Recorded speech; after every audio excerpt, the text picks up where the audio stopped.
Hi guys, before we jump in, I just want to mention that this particular product, the price does change on it often. So be sure and check out the link down below in the description and see what kind of price you can get for it. All right, let's jump in. In today's video, we're taking a look at this Crucial X9 SSD. Now, this is the SSD right here, and it does come with a USB-C to USB-C cable right here, and it is a somewhat short cable, but it does connect right into the side of the SSD right here.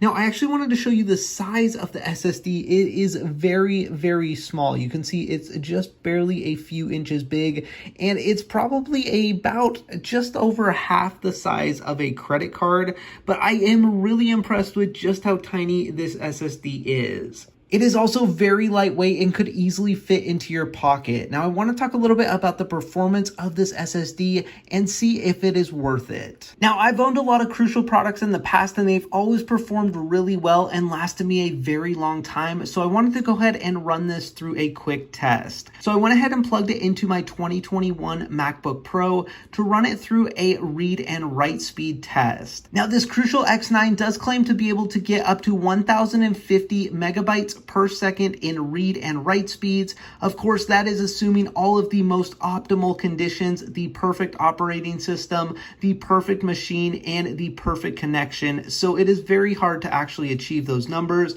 but I was very thoroughly impressed with the read and write speeds of this SSD.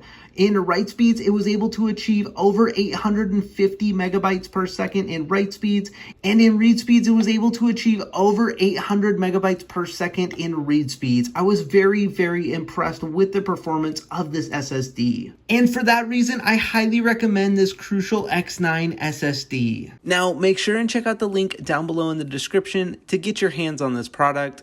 Thank you so much for watching and have a great day.